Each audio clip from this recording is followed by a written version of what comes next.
Hey everybody, it's Golmadex and welcome back to some more Magic Arena. Today we're going to be playing another Avatar The Last Airbender Arena Direct event. Our chance to win some physical Magic the Gathering cards by playing digital Magic on Arena. It is 8,000 gems to play, so an incredibly expensive event that is not for everybody. That is over $40 worth of gems, but it has potentially large prizes, being able to get some of those Avatar booster boxes. So once again, highly do not recommend this event unless you are really, really good at sealed or really have a ton of gems to burn or you really, really enjoy it. It is very, very high variance. Even the best players in the world like LSV can play these events sometimes and get locked out without getting those 7-win runs and spending a bunch of money. So it's super random, super variance, but it can be super fun too, and it does feel great when you win some booster boxes. So let's hop in here, bust open our 6 packs, hope we open a great sealed pool, play well, and get paired against some weaker sealed pools. Let's see what we've got. This is all right. We have some pretty strong rares, but they're going to be really hard to fit into the same deck. The Iroh is a really, really, really nice one for like the green, blue, red lessons decks. The Raven Eagle's good in any black deck, and the Ozai is a really strong card for Rakdos. I don't think Secret of Bloodbending's really playable. Yeah, that's definitely not playable. It's super, super hard to cast. So yeah, we could go for like an Ozai, Raven Eagle, red black deck, or we could go for like an Iroh, blue, red, green lessons deck. If we do that, we might as well play Sokka as well, but Sokka's not that good. In comparison, Iroh's way better. These rares are borderline unplayable, the Foggy Swamp Visions and the Last Agni Kai. And then the tea shop's just the fine mana sink. So okay rares here today. What do we got from our commons and uncommons? We got Barrels of Blasting Jelly, Aang's Journey, and the White Lotus Hideout for mana fixing in any deck. So we could splash in a third color and get there. We've got a blue-red duel as well for the blue-red-green. Do we have any multicolored cards? Any signpost uncommons really pushing us a specific direction? Nope, all our multicolored cards are hybrids, so we can just play those in either of their colors, and those don't really push us anywhere. Cool. Take a look at all of our colors individually and see what's best. White is nothing. This is blank. There's a Path to Redemption that's good. Glider Kids is solid. It's like the cards aren't completely terrible. There's just so few. It's kind of nothing. We do need to keep in mind our hybrid cards when we're considering these things, but even with hybrid cards, white is very, very low on spells. And only one of the hybrid cards is particularly good. I like the Sokka a lot, but these are just filler, the Heibai and the soldiers, so nothing much going on in white, that's for sure. And then blue. Blue is more spells for sure, and it has some good hybrid stuff. It's got Sokka and Messenger Hawk is a great one. Non-creature spells here, Waterbending Lesson, Lost Days, Accumulate Wisdom, and Octopus Form are all great and sealed. The Watery Grasp is great too. Grand's very nice. First time flyer, we've got a good chunk of lessons here. The Master Paku as well with the lessons. I'm not in love with the flexible waterbender, but just about everything else here is perfectly playable. Not an incredible color or anything. It's not like there's a good rare or anything like that, but it's very consistent, very playable, and certainly better than our white. Now the black.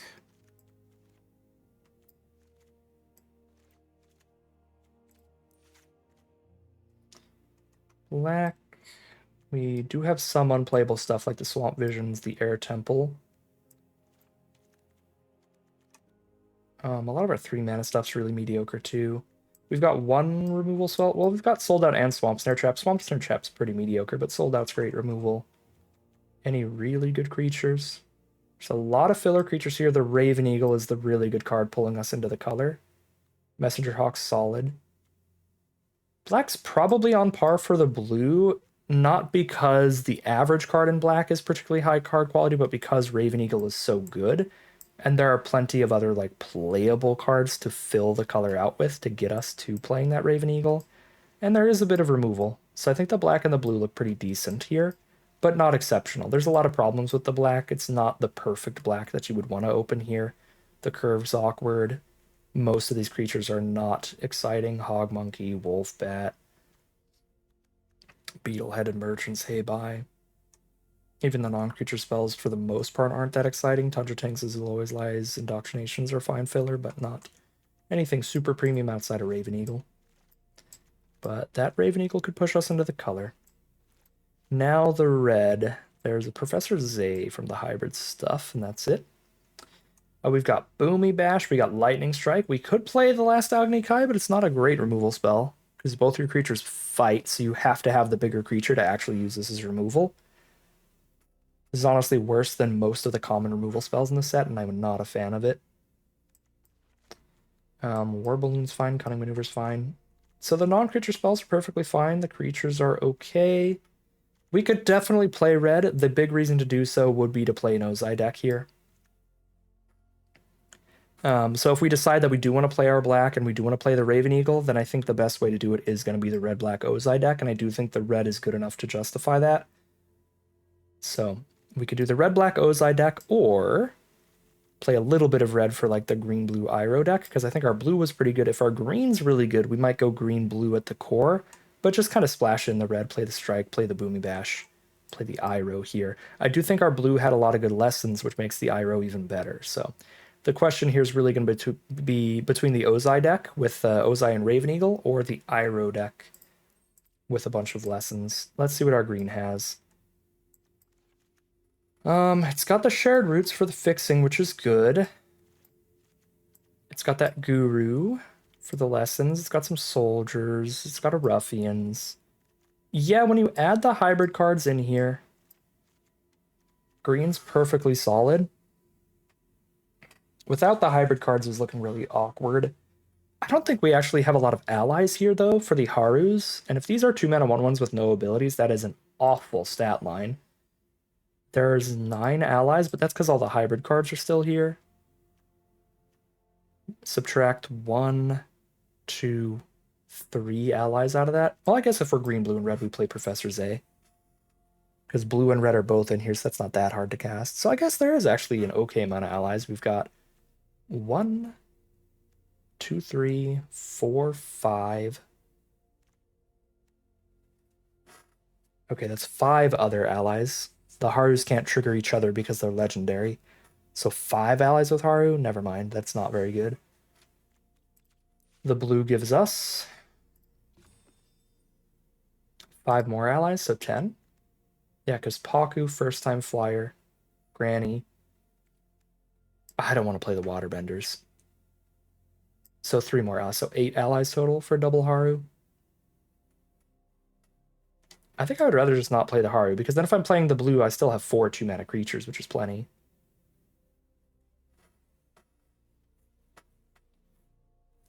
We got some awkward / fillery stuff in here to get there for sure, with some Vine Benders.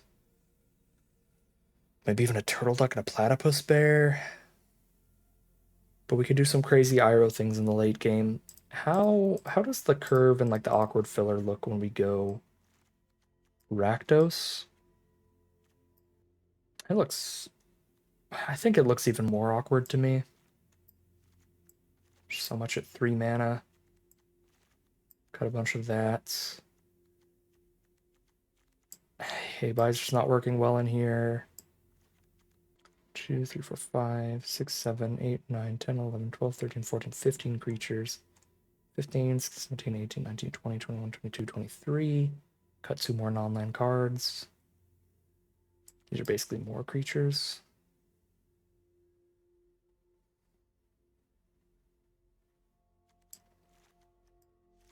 I don't know, something like this.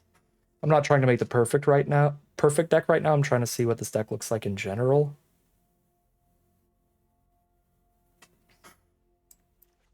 Nah, I think a grindier teamer deck is going to be better than this. Doesn't have the ideal curve to really be pressuring our opponents and getting a lot of good aggro on them. Is it possible to play the teamer deck and play a 1 swamp and play the Raven Eagle anyway? There are no extra dual lands to help us with that. We have the White Lotus Hideout, the Barrels, Journey, and Shared roots.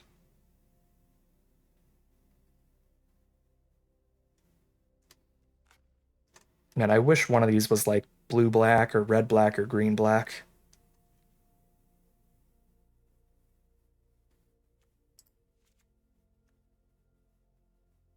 The Raven's not an ally. Yeah, it's just a bird assassin. So I can't splash it off the tea shop or anything either. I'm not sure we get to splash the Raven into here. Lightning Strike off the splash.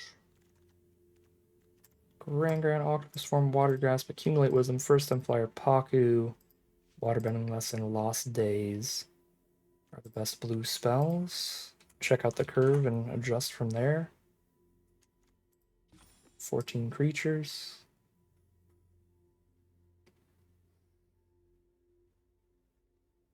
Keep every lesson we got in here and keep that instant sorcery count high. We could drop a Battle Fan. Also drop a Platypus Bear, because we don't have anything to bring cards back from our graveyard to our hand. So if we play a Platypus Bear and mill like an Iroh or something, that's pretty bad. Well, we do have stuff to bring cards back from our graveyard, but it's only instants and sorceries. Like Iroh can bring back instants and sorceries, and Professor Zay can bring back instants or sorceries, but nothing can bring back Iroh. The Ostrich Horse is a minor risk for that reason as well, but at least it like picks up a card when we play it instead of just milling for fun, like the Platypus Bear does. And the value is worth it. 3 mana, 3/1 draw land is a good value play to be worth the risk of potentially milling the Iroh, because in basically every single game, it's technically more likely that we mill closer to the Iroh than that we mill the Iroh. Like imagine, even if it's later in the game, and we have like 12 cards left in our deck, right? With 12 cards in our deck, that means milling the top 3, we're milling 1/4 of our deck. So there's a 75% chance that we're milling ourselves closer to drawing Iroh faster, and only a 25% chance of milling the Iroh. However, milling the Iroh is much worse than, the benefit of getting slightly closer to the Iroh. But still, like, that's like an extreme scenario where it's really late in the game. When it's earlier in the game, you're way more likely to just be getting closer to the Iroh than milling the Iroh. So it's not that bad. Yeah, I'm going to drop this Platypus Bear, I think, and call it a deck there. Double check our mana base. We have got 14 blue cards, 8 green and 4 red. 7 blue sources, 5 green and 4 red. I'm going to cut another red for another blue and really rely on some of this fixing. I might want another green as well, though, because that lets us cast the Shared Roots.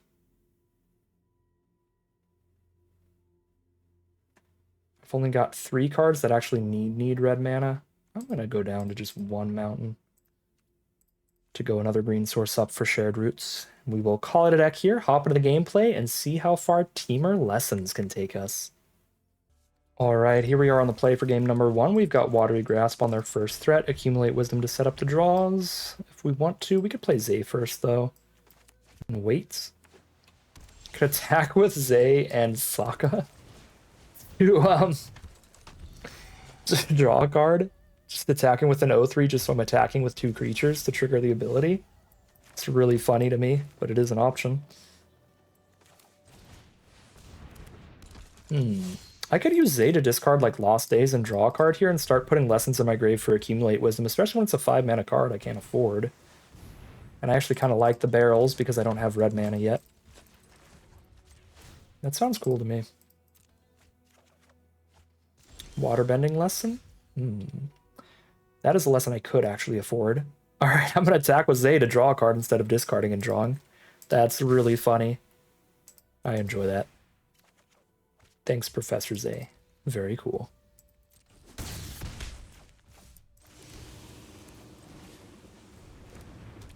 Really don't feel the need to Watery Grasp. This Avatar Enthusiast, this Iroh is going to be awesome. There's Glider Kids.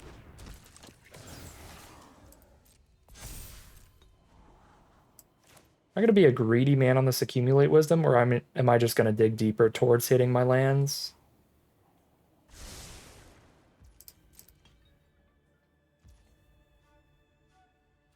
I'm just gonna hit my lands for Iroh.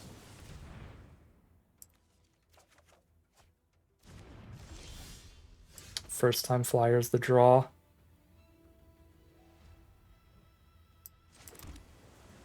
Barrels away the enthusiasts, and I get to attack 2, draw a card.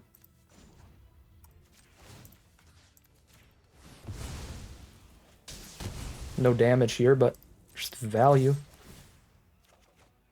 There's the 6th land for Iroh, but we'd like to wait till we have more than that. We want to be able to recast at least 1 card immediately and get a 2-for-1 out of him before they blow him up with removal. There's their Aang's Journey to fix their mana. They're on blue, red, and white here.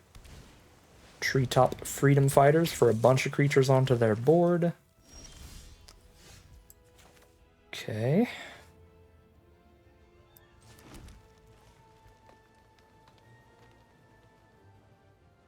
Waterbending lesson and a first-time flyer sounds good to me.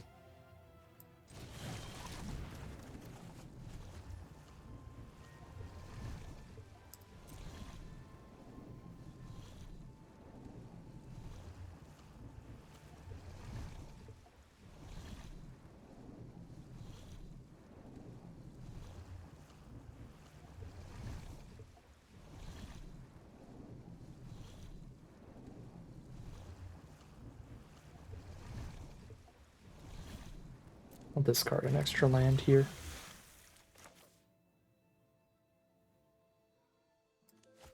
You know what's really cool? With Gran on board, Iroh recasts Lessons from my grave for free.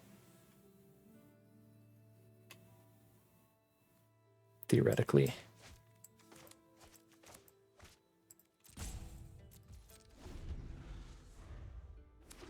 As long as there's 3 or more lessons still in the graveyard after the flashback.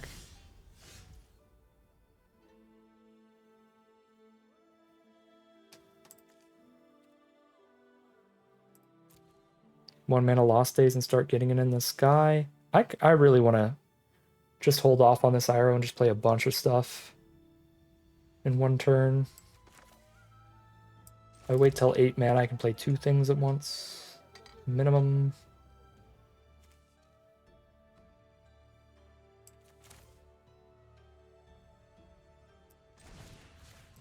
Shuffle away the flyer and start drawing another card every turn again.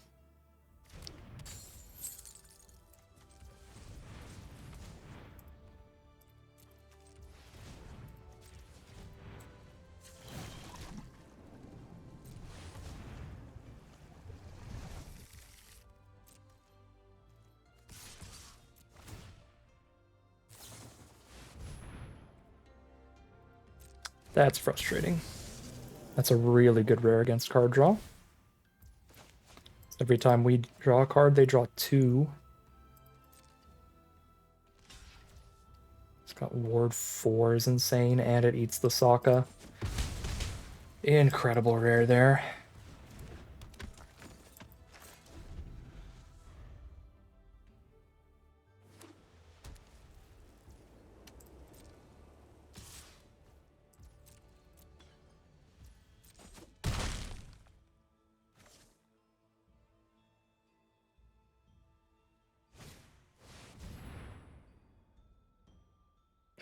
God.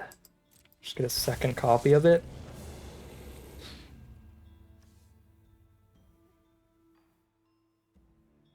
They have 24 cards left. What if I try to mill them off those abilities if I can't stop them anyway? That doesn't feel like a route to victory. I probably just have to go for flyers as the route to victory. It's an Earth Rumble.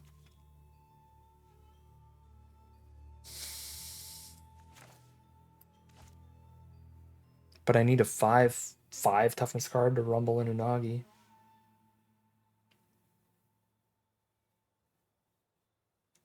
Iroh's a 5 toughness card, but I can't afford to play Iroh and the Earth Rumble.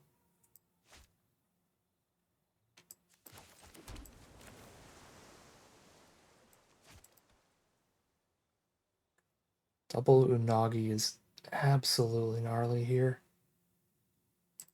I can deal with one of them with Lost Days. Iroh only recasts instants and sorceries, though. So I've only got 1 removal spell.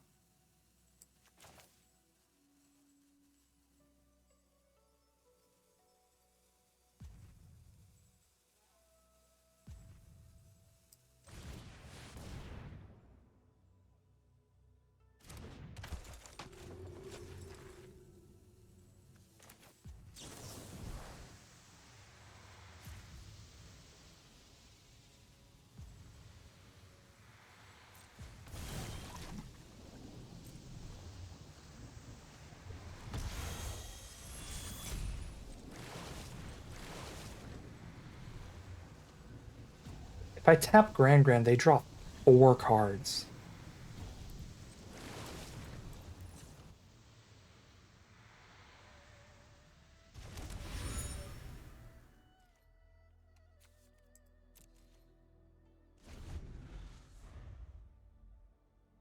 Fingers crossed, somehow they can't kill Iroh.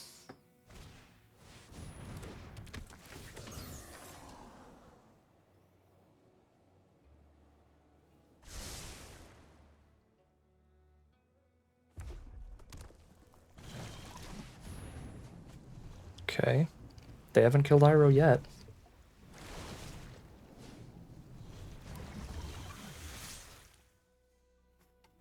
Snap trade. Go to 10.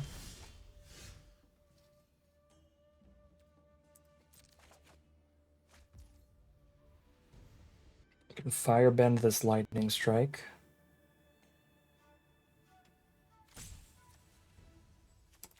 Zay also only works on instants and sorceries, so it doesn't really matter.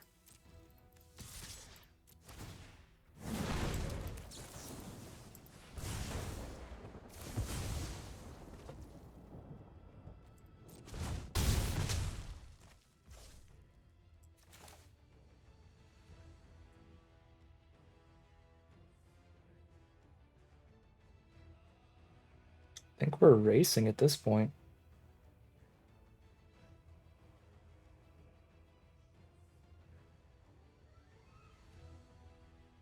Make this a 5-power blocker against a 5-power attacker.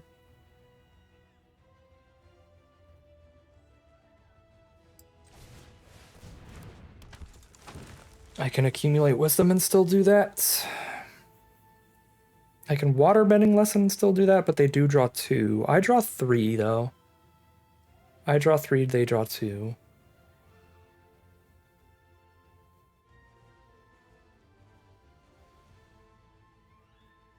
And it might be best to just play entirely to the board here, like play the ostrich. Excuse me, play the ostrich horse instead and just be ready to chomp.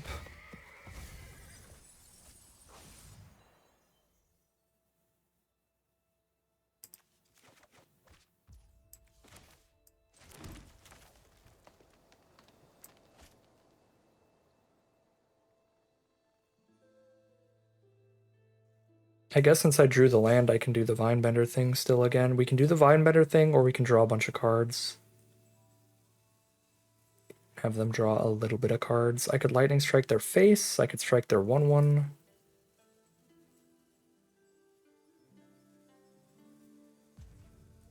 I kind of like lightning strike the face for some reason. Put them to 8 against all these things with an Earth Rumble coming up.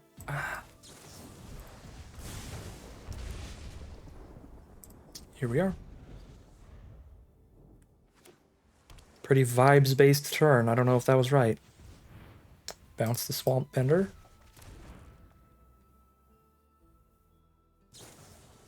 Combust the Iroh. Well, if they already had all that removal, I'm really glad I didn't let them draw more cards there, at least. I don't know if I'm confident about the Lightning Strike, but the rest of that turn, like not letting them draw more, I'm confident about that.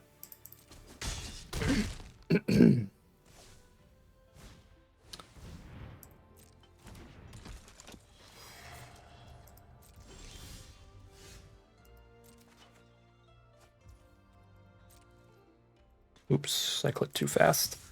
I wanted to Earth Rumble pre-combat for another 2/2. Oh, good lord, man. What is going on here? Still got a reasonable shot here, but that's rough.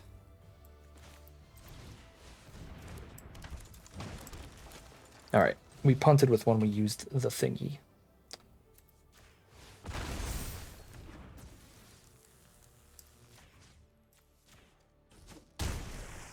Should have been attacking with this engine room as well.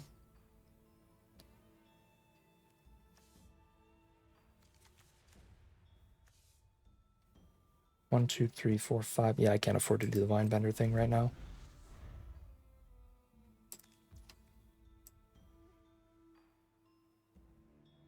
Next turn I can pick up an Earth Rumble and cast it.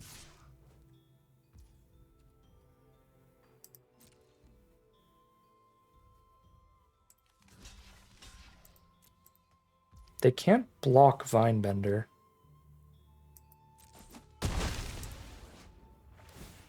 And I can activate its ability twice. So if they have no interaction, activate it twice and hit for 6.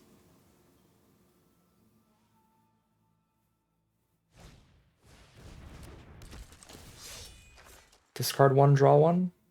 Nope, keep their final card in hand. They would not keep that final card in hand if it wasn't relevant. They're actually already dead on board, because they can't block Vinebender or First Time Flyer. There's the Octopus form to protect one of them. Okay. Okay, so the plan here is to get something that can deal with Sokka. The only instant or sorcery I can pick up here that can try to interact with a creature is Earth Rumble.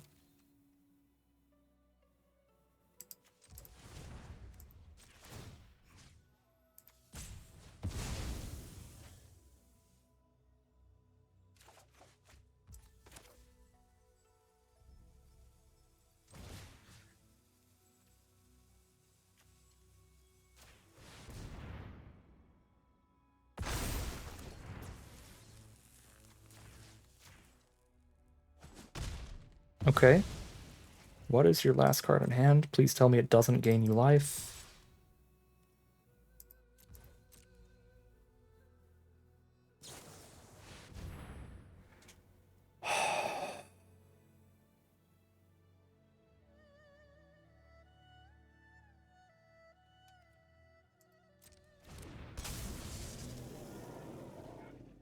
We're still in a winning position, but like you genuinely can't make it up.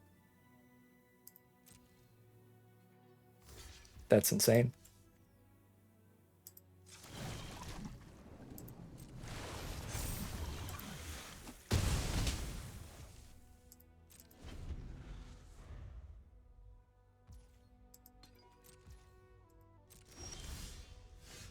Okay.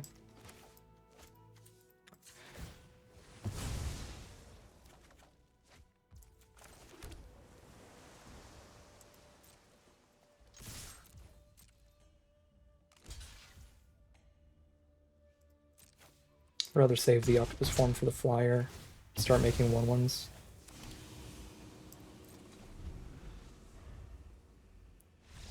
Okay.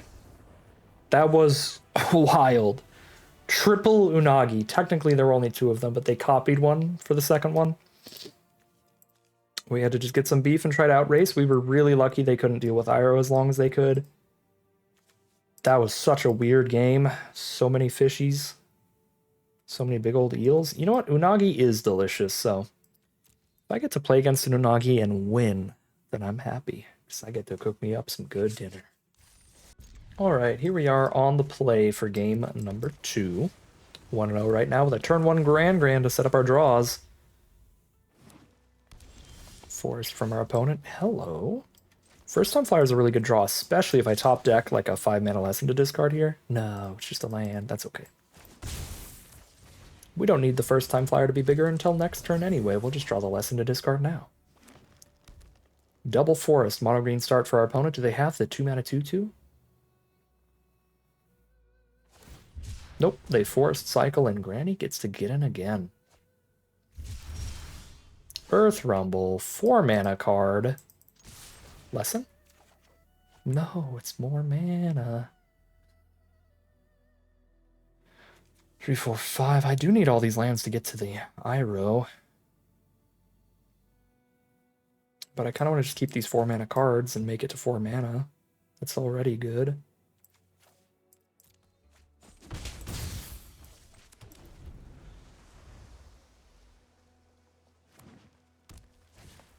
Ostrich Horse, play the 3/1. Pick up a land, grab a plains for next turn. There's another land for us.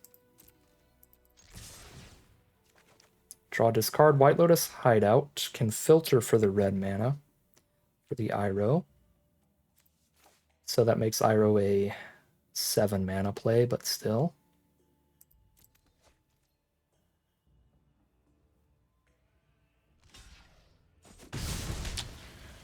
Rest in peace, my granny. She got hit by an ostrich horse. Foggy Swamp Vinebender, pass the turn. Here's the white source, see if they had any white cards stuck in their hand. Wandering Musicians. We send in and play another Vinebender.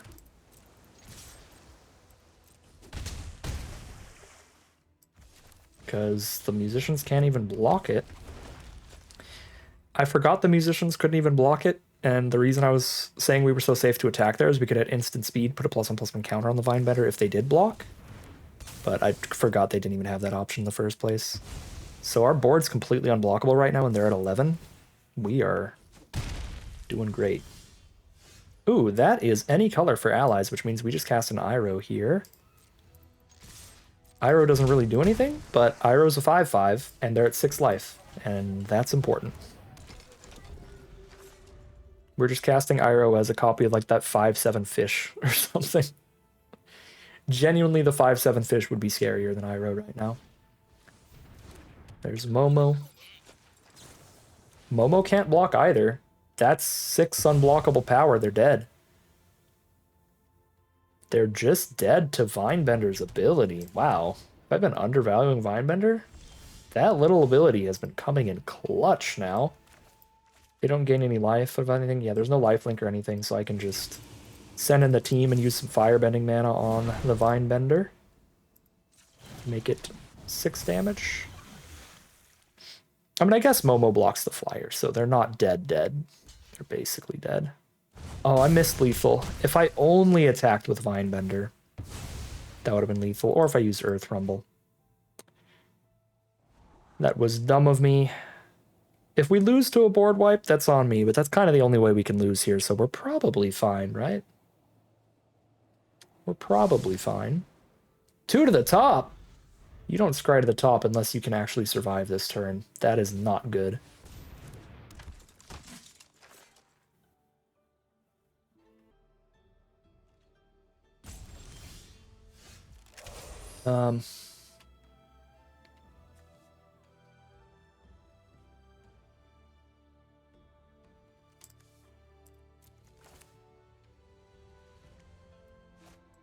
I could Sokka and Earth Rumble because I can play it off Iroh.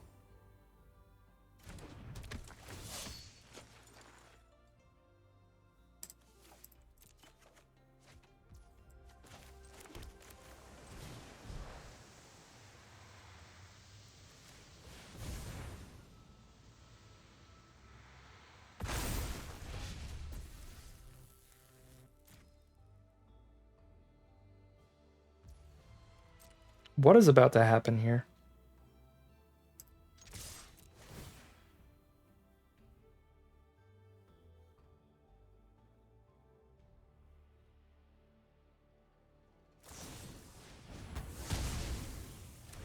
Okay, they're dead. Cool. That is a scary 2-0. Well, it wasn't that scary. They were very behind the whole time, but the scry 2 to the top was like super suspicious. I'm like, unless you could survive, you always scry them to the bottom, but I guess they couldn't survive. They wouldn't have even survived if we didn't have the Earthbend, so I'm not sure what the scry was for, but 2-0, heading into game 3. All right, here we are for game 3. We've got good fixing for lessons. And this filters into any color we need it to be, so let's keep this. Draw an Islander Mountain, we can play Zay. Beautiful. Play that first, because we've got 3 lessons in hand. We can work towards the Accumulate Wisdom being big. And having a bunch of stuff engraved for Iroh. Love to deal with that audience, but I don't have a way to do so. If I discard and draw now, it could give me something to do this turn, and then if they do attack with the 2/1, I can Octopus Form to kill it. It gave me something to do this turn.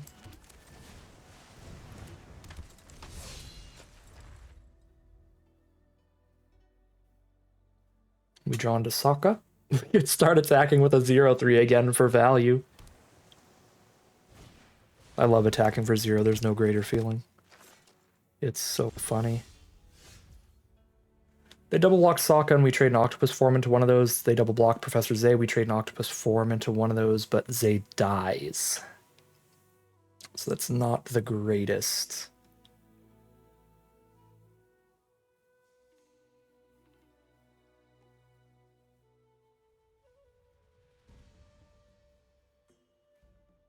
I don't have a green source for Vinebender naturally. So we have to play Vinebender turn 5. Am I just casting a sad Accumulate Wisdom? I might be casting a sad Accumulate Wisdom.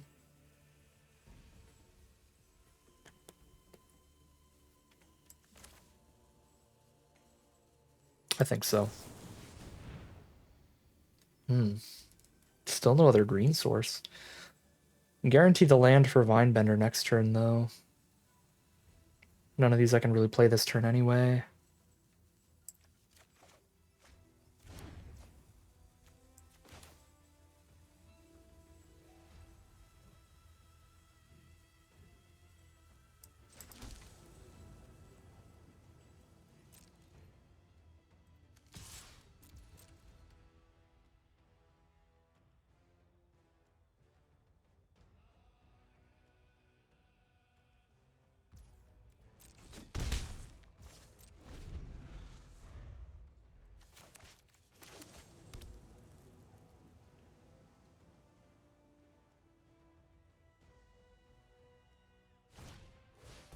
Deserters. Enthusiast gets the counter for that being an ally. And they're going to put another counter on it with the Deserter's ability. It's going to start beating down. We'll just Iroh it away with the Lost Days. Oh, there's their own Sokka. That's really sketchy here. 5 power already. This is super, super bad. Looking to find some interaction to hardcast before we play Iroh now. I think we're looking for that badly enough to ditch Octopus form even at this rate. Maybe ditch the Vinebender. No, Vinebender's what we're playing next turn. Yeah, we have to dig. Find the land to play Iroh turn 6 instead of turn 7.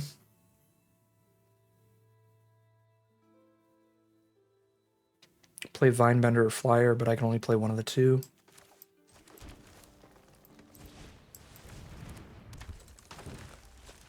Could play Vinebender and I can Zay back a Totally Lost for the Avatar enthusiasts here.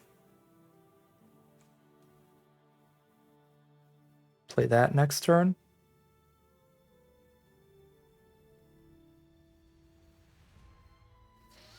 And then if I play Totally Lost next turn and I hit another land the turn after that, then I go Iroh Totally Lost again the turn after.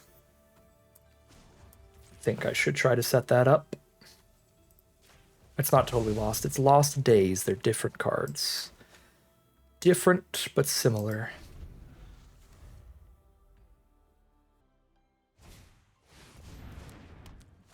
Oh, that card's a nightmare. Buff the entire board and draw extra cards every turn. Ooh, that's awful. Go to 4.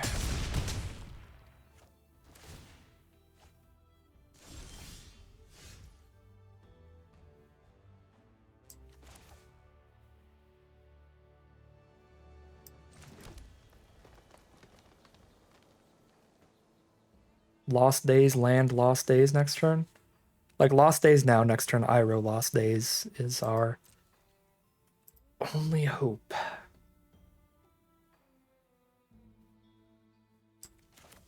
Could save it and try to interact with something, but they know it's coming. It's revealed, so they're not going to play into it in a bad way. Yeah, I should just do it right now to play around Quench. If they have Octopus form, we lose, period. We can't play around that one. They already have the 1 mana.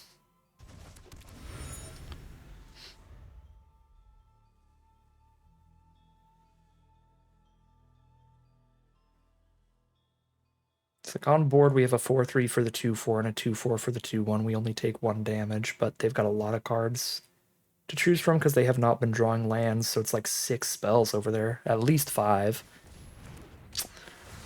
Airbender Ascension to shut off a blocker puts us to 1 life. That is filthy. And then we're not going to have the mana to recast it next turn because we have to play Iroh Lost Days.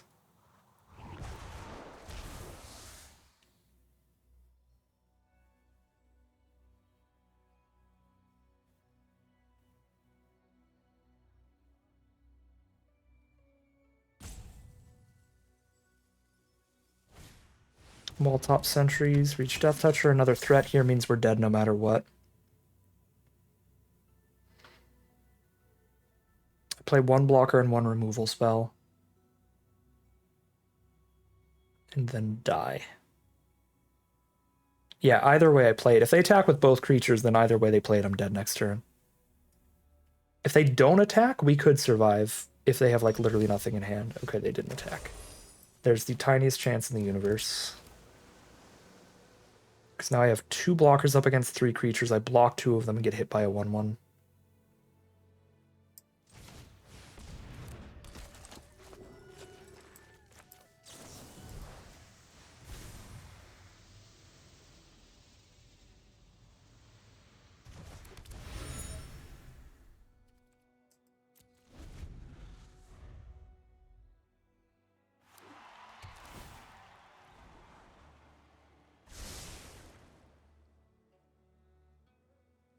Try their Death Toucher to the top.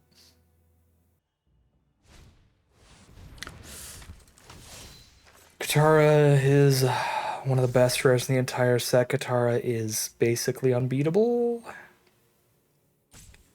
Turn your entire board into XXs every turn and just force us to be chumping. Even the 1/1s are going to be attacking as like 8/8s. So if we don't immediately top deck interaction for Katara, it's over.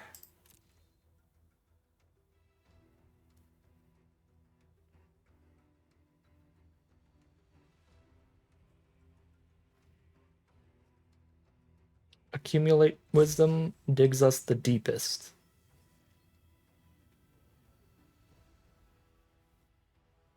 What is this? Katara can Waterbend 4 and make Sokka a 4/4 here. 1, 2, 3, 4.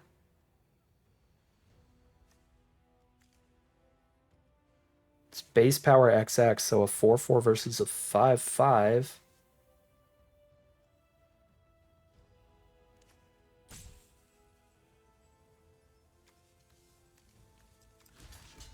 Get tricked by some 0 mana thing.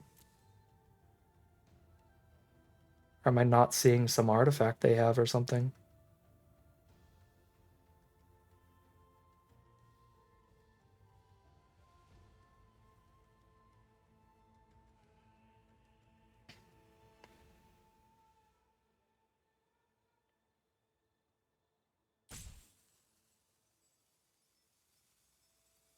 What am I missing?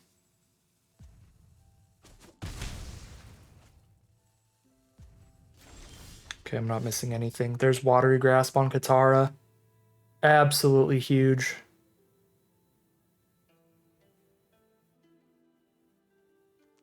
Absolutely huge.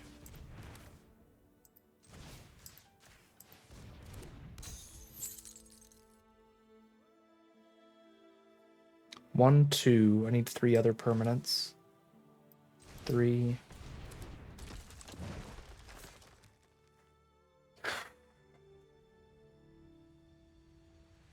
Like to attack with both of these if I can.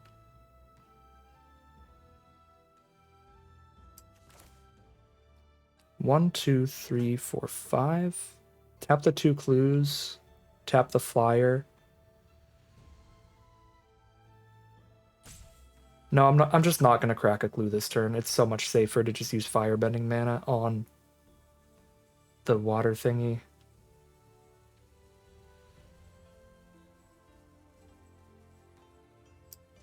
Than to tap more creatures.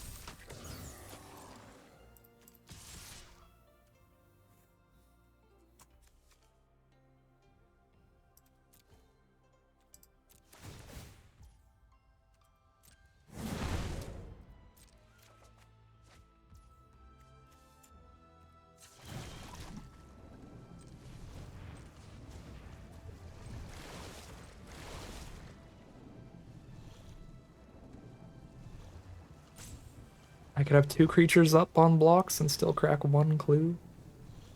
They have 4 power on their board. I'm just gonna play it super safe and play accumulate instead here. No clue crack.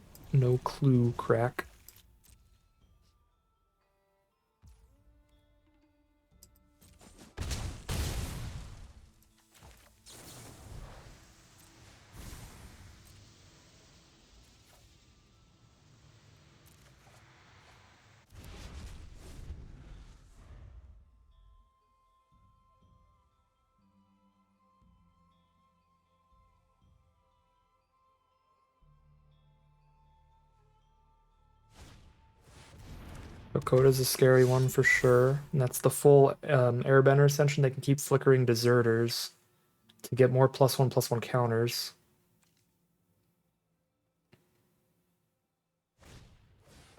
True Ancestry on Sokka. Or Sokka. Never watched the show, sorry. Still haven't done it.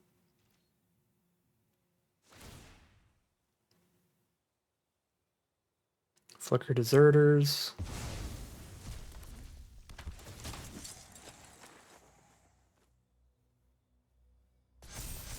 To buff Hakoda.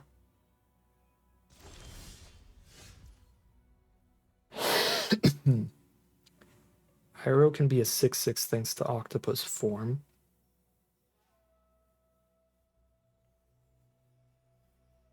Vinebender can be big enough to kill Hakoda as well. The flyer is a flyer.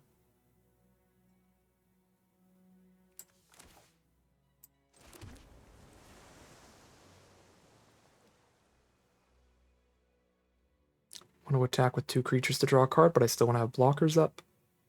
I think that's going to be Iroh Vinebender here then. Both threaten to kill with Octopus form.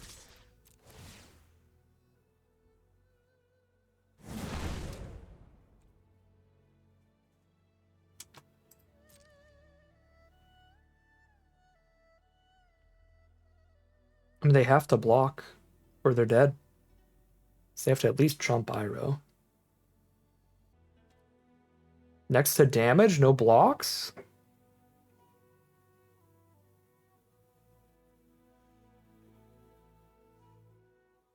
Probably safer to Lightning Strike than spend the bajillion mana it would take to use the Vinebender ability.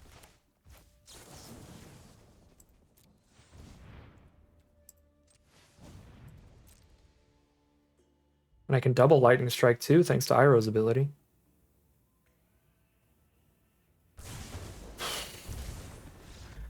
We're so lucky there. I don't know how we got through the Katara.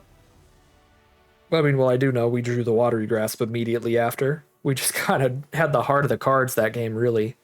We needed super specific stuff to be able to stay alive and stabilize, and we just got it. I totally forgot Iroh was going to let us double Lightning Strike, so we were like really, really likely to lethal them there. We could hit him for 6 no matter what, straight to the face. So they only needed to let one of these through to die there. Because I would have had the mana, I think, because I could also waterbend that. I could tap these and the clues, and then 1 mana to put a +1/+1 counter on this Octopus form. And or I wouldn't even need to do that. They were at 11. Yeah, they were at 11 life, so it was literally just Octopus form that. That's 5 damage. They're down to 6, and then go Lightning Strike, Lightning Strike. Just as long as the 1 creature gets in. Wow. Crazy game of Magic. I really did not think that we had much of a chance there at a moment or two. But sometimes you live in fear, but you still win in the end. That is 3-0 heading into game number 4. We're getting real lucky on drawing Iroh as often as we have. Really happy with this hand because it's got the first time flyer with an early lesson to make that a 2/3 on turn 3. Shared Roots ramps us up into the Iroh as well. That's awesome. Play Iroh a turn sooner. Plus now we have multiple lessons to play before the accumulate. We might actually one time get to accumulate Wisdom, draw 3. We're playing against a white deck and they immediately played a creature, so I'm playing the first time flyer immediately because I'm a little scared. I know that we have a really good late game, but I don't know that we can survive if they curve out really well on us. Technically, I could have... The higher value play is to play Shared Roots first, because then I play 2/2 drops this turn. But this is like the safer play to get some stats on the board for if they like curve out play another creature. Now, since they didn't play another creature, I'm probably just attacking here.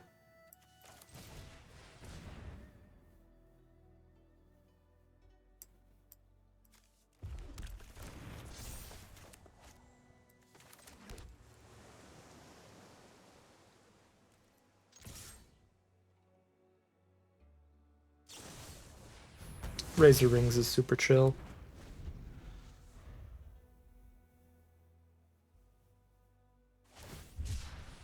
Island cycle a giant koi. They were stuck off their second color. Picking up now. Play the island. There's a platypus bear. No lesson in grave yet, but there's 2 lessons in grave, so it's just a 2/3. It will be able to attack. Excuse me.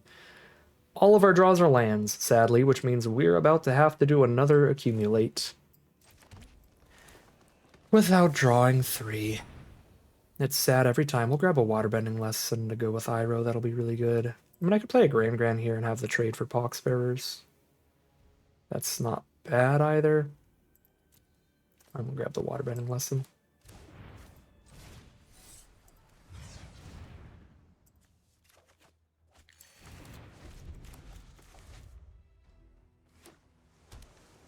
Take 4 damage, go to 14. Hope they don't play anything good and I can waterbending lesson, spend a turn on that.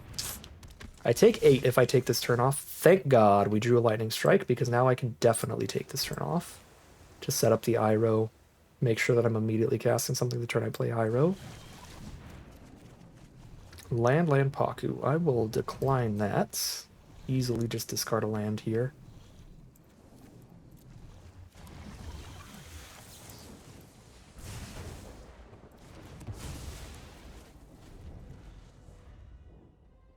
Don't have any interaction alongside Iroh, but we can go like Iroh Shared Roots. Or Iroh Accumulate, draw 3. Oh god. Earth Kingdom Soldier, so we take 6. That's really bad. We are dead to any removal. I don't have the mana to play 2 creatures here. I just play the Iroh, draw 3, and hope that they don't have removal.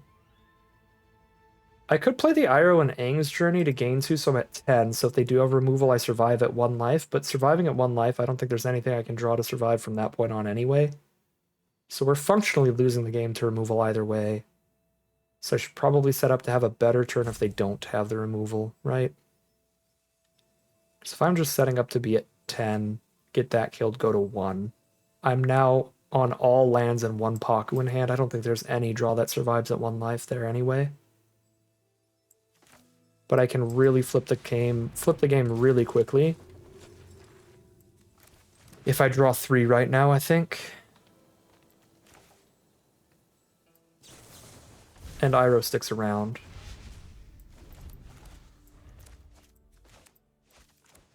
Because if Iroh doesn't stick around, it's completely irrelevant. It's a loss either way. It's a loss either way.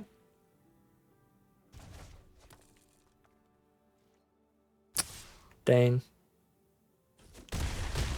Alright, rough game.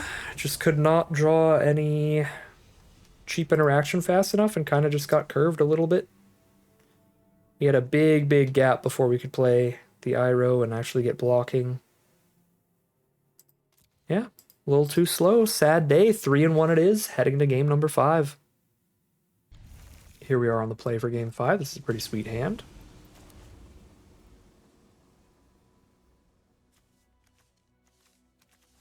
Discard the Ruffians. It's technically not castable here.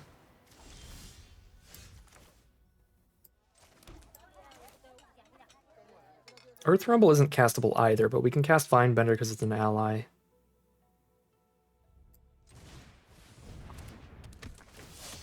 Yeah, I'll do the draw 2 and find some mana. Island Aang's Journey, that'll work. I don't even need to Aang's Journey, but I can to buff. Ooh, Shared Roots too.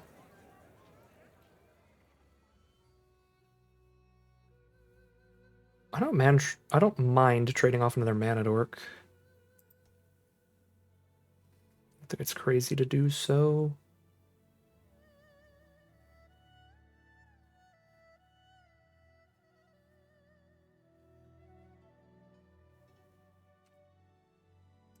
This Sokka's gonna be like a 3/3 at this rate. Okay, nice. I think I'm gonna play the Flyer and then double spell these two next turn. But maybe it's still just Vine Bender.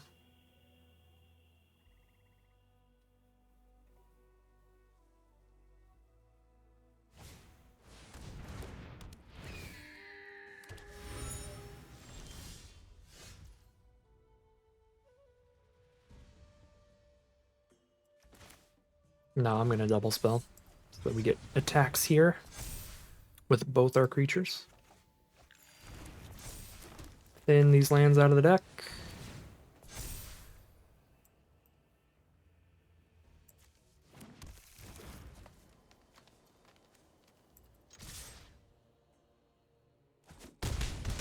They're down to 14.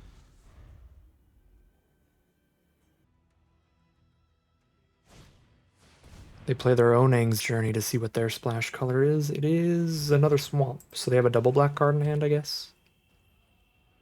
They're probably splashing a third color if they're running that card. So they must have a really mana-intensive black spell. There's Rebellious Captives. We draw Master Paku. Well, that's the mana to play both these creatures, then. If they want to double block Sokka, that's fine. We can kill the captives and stop them from leveling it up, getting the extra stuff. Because at this rate, we're not buffing up Sokka again for a long time anyway. So I'm fine with that trade, because this is eventually a 4/4 and a 2/2.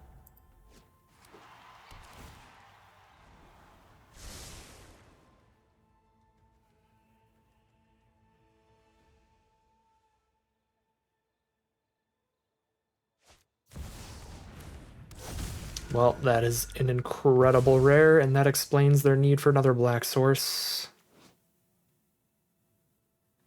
6/6 that comes with a removal spell attached. And it gains all the abilities of the cards that it exiled. This thing put +1/+1 counters on it. Activated and triggered abilities, so it just has the ability to keep getting +1/+1 counters.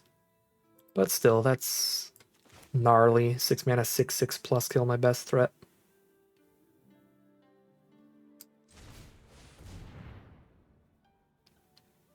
Some more fuel for Master Paku. Not that he can really attack right now. Forest, forest, forest. Hello. So fourth power here matter all that much? Not really. Man, and Ko, even if we kill Ko, we don't get our card back. It's not one of those kind of abilities. It's just gone forever.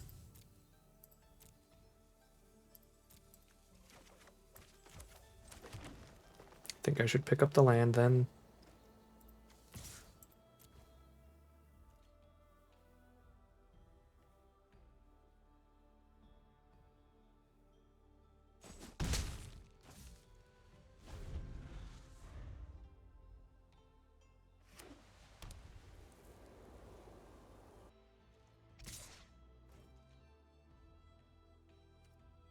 Take 6. Go to 16.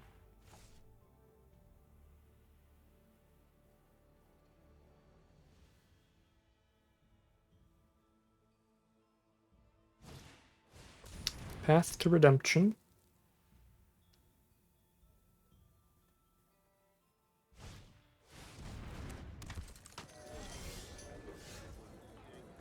Guru could be pretty great here, depending on what he finds.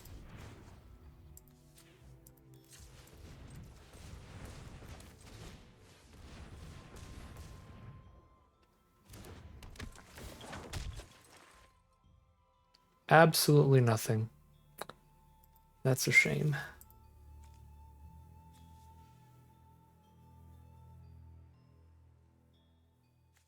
We still had at least like 5 lessons in there.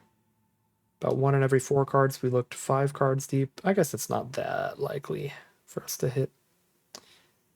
It's a shame, though.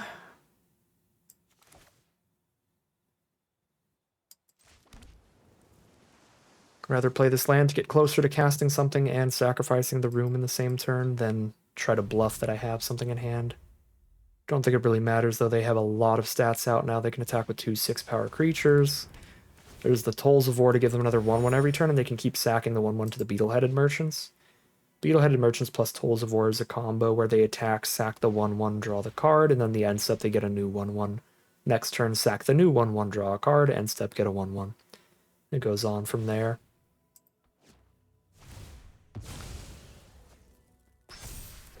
Buffs the flyer too. Trump to not die. Could try to double block that merchants.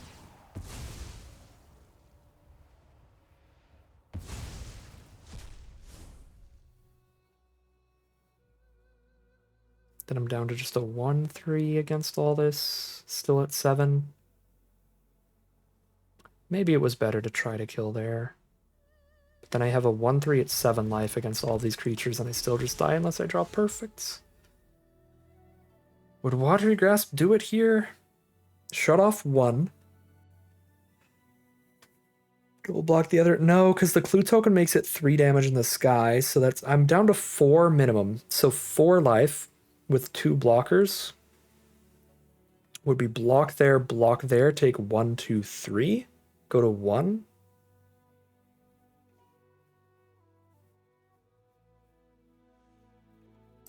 I guess with like a token off of the tea shop here.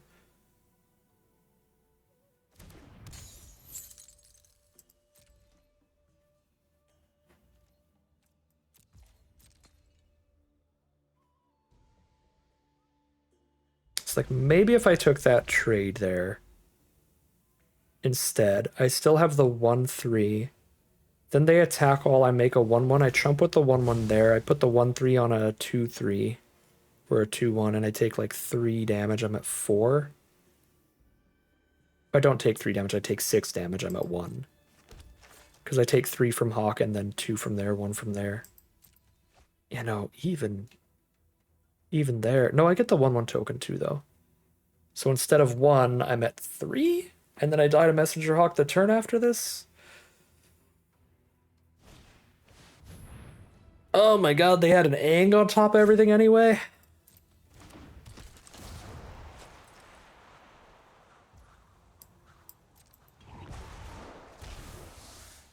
Well, then I'm super deaders.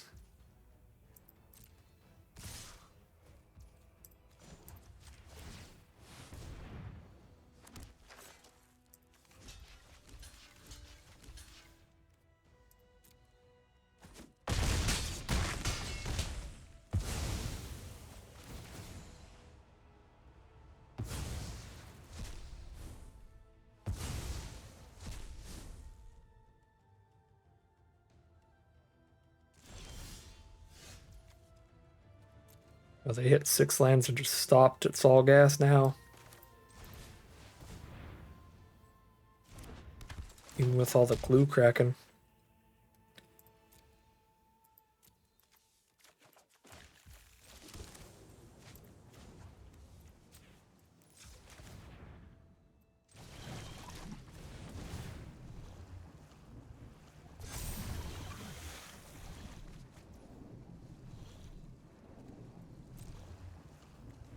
Don't have enough mana to barrels anything away, and I've got a single blocker here.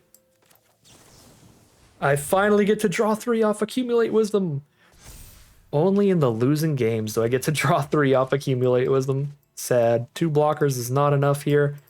Another 3 and 2 run. These Avatar runs have been rough. Technically, we've got a good win rate. We are winning more games than we lose. All of our runs have been... Well, we've had like a 1-2, but we've had a lot of 3-2s. We had a 4-2. We had a 5-2.